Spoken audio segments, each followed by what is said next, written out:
Caros amigos, saudações a todos. Bem-vindo à nova temporada do SEMcast. Eu sou Anderson Rodrigo, sou neurocirurgião da SEM. Esse projeto é patrocinado pela Clínica SEM, no sentido de divulgação científica. É uma série em audiovisual. Hoje teremos como tema hanseníase. Para isso, trazemos a doutora Cecília, dermatologista da SEM. Olá, obrigada mais uma vez pelo convite para falar de um tema tão importante na nossa saúde pública. Para ajudar nessa discussão, trazemos também a doutora Alessandra. Muito obrigada pelo convite. E a doutora Roberta. Muito obrigada pelo convite. Ambas cirurgiões plásticas da Clínica SEM. O grande problema desse tratamento era os efeitos colaterais, né, Cecília? O que incomoda o doente, que ele abandona. Porque às vezes, por exemplo, a rifampicina, você tem que avisar o paciente de que não está saindo sangue no xixi, né? Laranja. Porque fica meio laranja avermelhado, né? Você tem que avisar para ele, ó, a sua urina nessa noite vai ficar meio avermelhada, não se assuste e tal. Mas, como são medicações que são metabolizadas no fígado, elas podem fazer alterações hepáticas, que aí você tem que tirar às vezes por um tempo, dosar, ver se tá tudo bem. E o longo tratamento, né? Porque imagina, você ficar 6 meses... No ou mínimo, um ano, né? ano tomando. Todo dia. Exato. Tem que tomar. Exato. É muito, realmente é uma adesão. Então, a adesão é baixa. E como ele tem que ir todo mês lá buscar o negócio. Se não cartela. apareceu, alguém vai lá buscar ele. Isso, a pessoal da agente de saúde e tudo mais tenta localizar ele em casa para falar, você tem que ir lá tomar. Vem. E aí todo mês a rifampicina é repetida. Isso, a dose supervisionada é com as 3 sempre igual. medicações. Então não é só a primeira e pronto, depois não. Não, Então todo mês mês a gente tem uma dose supervisionada. Mas isso faz todo sentido, né? Assim, na verdade, assim, o sentido faria em educar a população para saber a necessidade de tratamento. Mas, assim, não havendo essa possibilidade no momento, uma doença que é curável, eu acho que... Então, porque qual que é o grande problema da hanseníase? São os problemas neurológicos. Sim. Que depois podem as sequelas? Advir, as sequelas, né? E as sequelas são neurológicas mais graves, Anderson? Se tiver evolução para quadro motor, você tem lesão. O paciente para de se movimentar por causa de hanseníase. Não é igual uma esclerose lateral, assim, mas assim, o cara pode ter o pé caído, pode ter a mão caída. Nossa, ele tem um problema motor, um déficit e é funcional. Imagina se ele perde a função da mão dele. Ele é aposentado. O pé é idem, entendeu? Começa a perder ponta de nariz. Como que você reconstitui isso? Difícil. Como reconstituir um nariz, cartilagem? Uma boa pergunta. Realmente assim, quanto tempo depois do tratamento eu poderia, né, eu e a Roberta somos plásticas, a gente estaríamos autorizadas a tratar essas sequelas, né? Eu não tenho esse dado específico, mas assim, a partir do momento que esse paciente é considerado curado, eu acho que... você pode tentar fazer as cirurgias reparadoras. Eu tenho algum problema com essa medicação? Que assim, durante a vigência da medicação ele teria alguma dificuldade de cicatrização, alguma coisa? Essas não, né? Não, nesse sentido não. O problema maior dessas medicações é isso mesmo, né? Como eles são hepatotóxicos, podem ter alterações nas enzimas. A dapsona, ela pode fazer anemia hemolítica, né? Então, especialmente em mulheres, então você tem que ficar de olho no hemograma dessa pessoa. E podem fazer farmacodermias, que aí você tem que tirar todas as medicações e reintroduzindo para ver qual que é a causadora.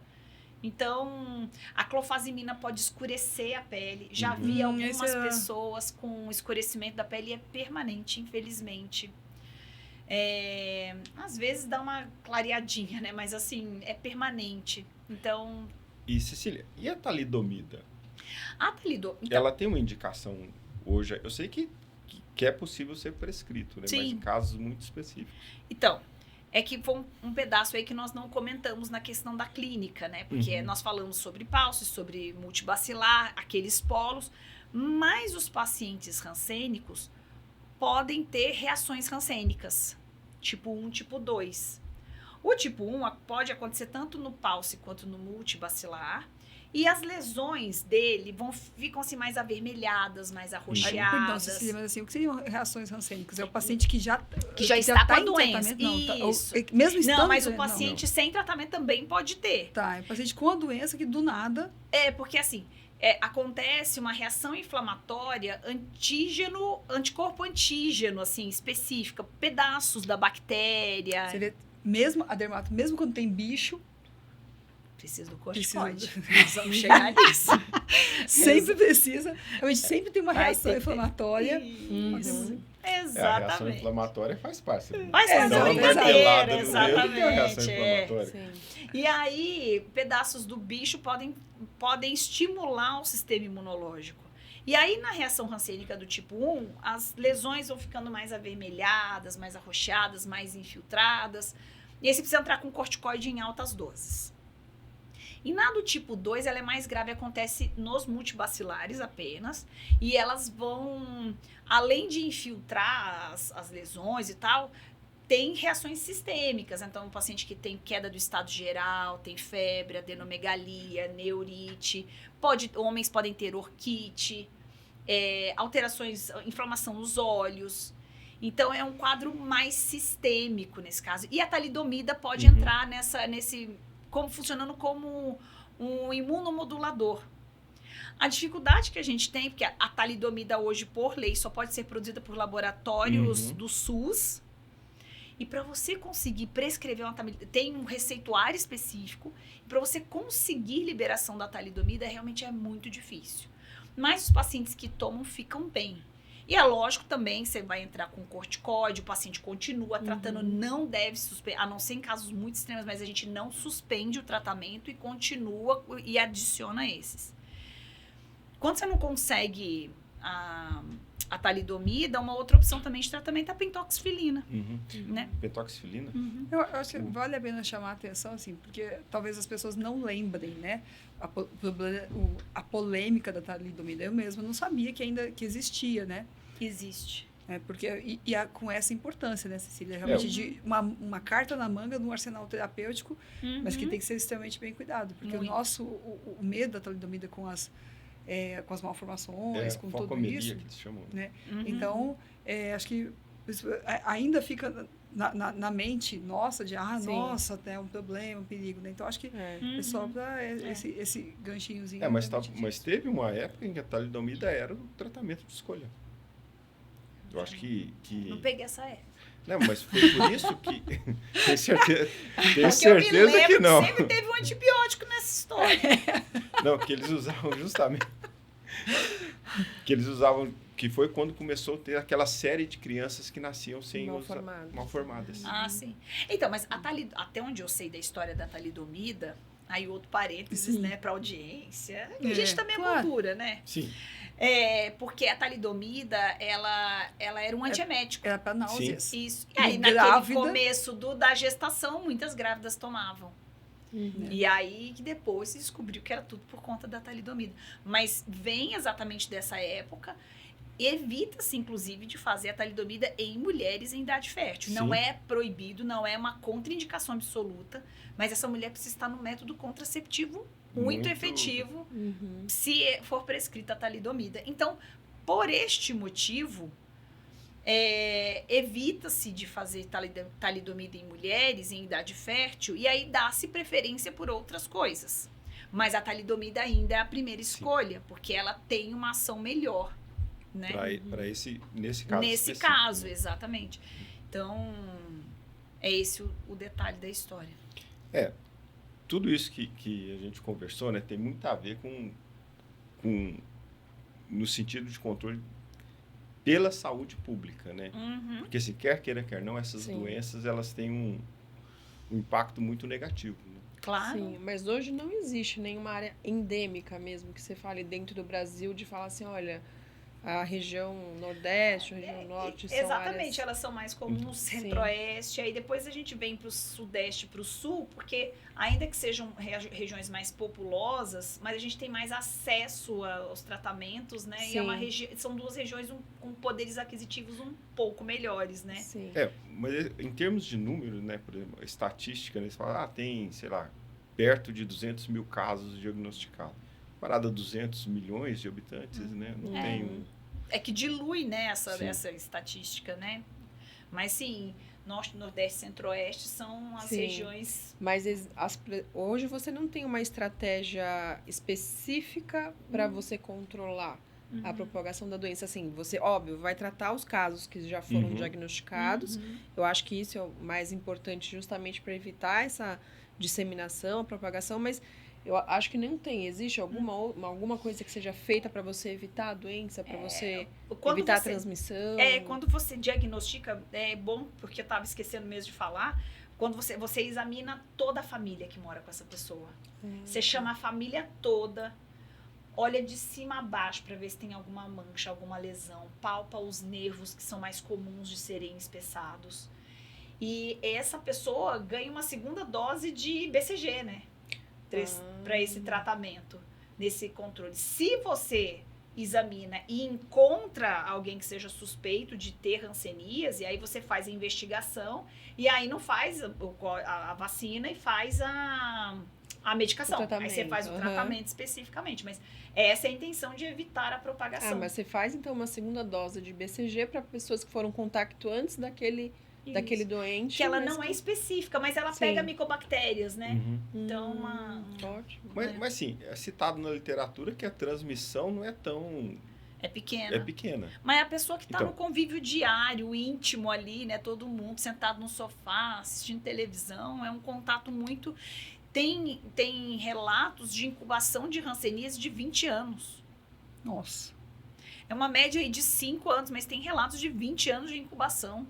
Então, é uma bactéria que ela vai ficando ruminando ali no sistema imunológico, quietinha, às vezes antes de ela falar assim, cheguei. Então, você precisa, às vezes, naquele momento, realmente você olhou aquela pessoa, ela não tem a doença. Mas pode ser que ela esteja incubada sem apresentar ainda, né? Bom, uma coisa assim, que eu acho importante a gente comentar aqui também são esses estigmas, né? Que a pessoa com mal de Hansen tem, né? Antigamente, tudo bem, tinha-se muito medo, mas hoje estatisticamente, é até difícil de encontrar, vamos assim dizer. E tem que se entender que a transmissibilidade da doença não é tão grande, né? A transmissibilidade, ela até acontece. O problema, o negócio é que ela tem um termo para isso, que é quando você pega, mas não desenvolve a doença, né? É incubado, né? Mesmo você elimina a bactéria. Tem um termo para isso, mas é que você não desenvolve a doença, mesmo você elimina ela. Então, é uma bactéria muito bestinha, assim. O nosso sistema imunológico, de um modo geral, consegue eliminar muito bem a bactéria, a micobactéria lepra. Ela consegue, mas aí essa pequena parcela é que acaba desenvolvendo. E sobre os estigmas, né, assim, que são exatamente esses descritos, que iam para os leprosários e tudo mais, são essas pessoas que tiveram atraso no diagnóstico e que acabaram perdendo partes do corpo e tendo problemas neurológicos, né, funcionais, pé caído, mão caída, alterações nos olhos também, tiveram coisas que trouxeram. Você tinha um caso, não tinha alguém da... Então, né, é interessante essa história justamente porque, assim, fica convivendo conosco, né? O Anderson tinha uma tia e ela tinha uma pele bastante infiltrada, uma pele grossa, mas ela fumava muito, né? Então, assim, nem sobrancelha ela não tinha. Então, a gente sempre atribuiu essa pele grossa, assim, né? Até a falta da sobrancelha, realmente, assim, fuma muito, tem pouca vascularização, por isso que essa pele é feia e tudo. E, né, uma consulta com um colega meu de turma, assim, uma consulta de rotina, e ele suspeitou, né? Você vê? E a gente, vários médicos na família, de repente convivendo com ela, e nós mesmos nem nos passou pela nossa cabeça. Mas é engraçado que ela, quando recebeu o diagnóstico, ficou assustada. Né? Você vê. Então, e, felizmente, ela não teve nenhuma perda. Não. Né? Mas ela preocupação com o tipo de tratamento, né, se passava ou não e tal.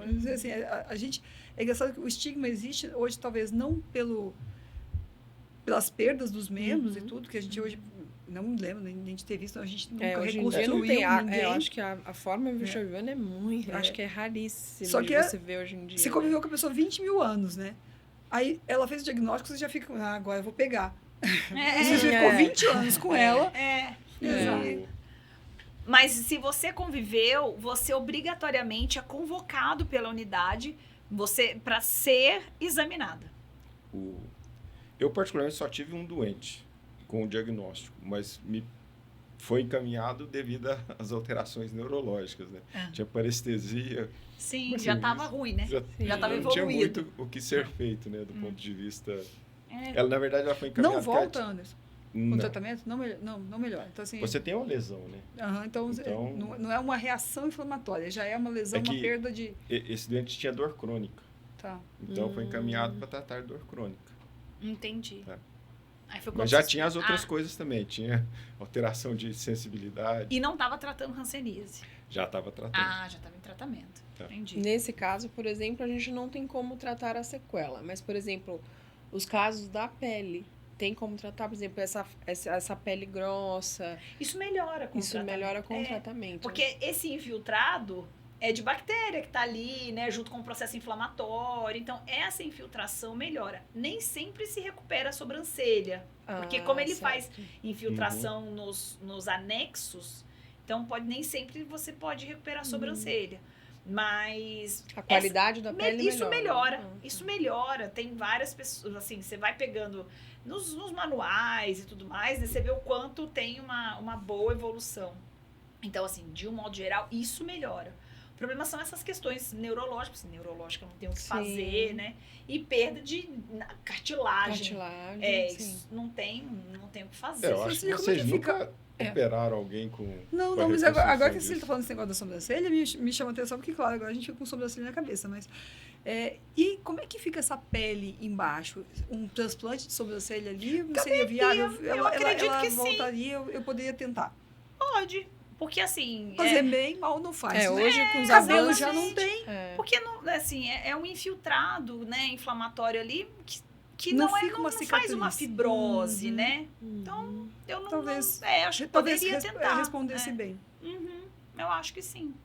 Depois do tratamento, os avanços que a gente tem hoje, né? Transplante capilar, então De repente poderia ser uma... Até para tirar o estigma, né? Porque, assim, né? Exato. É uma possibilidade, sim, com certeza. Bom, isso fica no quesito do futuro da doença, né? Acho que talvez é isso que tem que ser pensado, né? Na correção da sequela. Se Deus quiser, né? Que a gente não chegue nisso, né? Doença, né? De repente que a gente conseguisse pegar essas coisas até antes, né? Evitar todas as... Bom, eu acho que estamos caminhando, né, para o final dessa discussão. Eu acho que é importante a gente lembrar que esse mês de janeiro é o mês do Janeiro Roxo, porque exatamente tem-se 2 datas para que se lembre, né, da conscientização da doença. Então, por isso que a gente tem janeiro é considerado, faz-se essa campanha neste mês, exatamente por causa dessas datas, 29 e 31 de janeiro. Bom, tem um filme, né, A Cruzada, eu acho que todo mundo... Não, todo mundo lembra, gente. Ixi, eu não lembro eu nunca lembro dos filmes, então também tá valendo. Tá tudo bem. É um filme de um cavaleiro que ele vai defender a Terra Santa, né? E o rei da Terra Santa, ele tem... Hanseníase? Tá, eu recomendo, é um filme muito... Eu gostei muito. Cruzada, vou ter que... É Talvez eu pergunto assim, eu já assisti esse filme.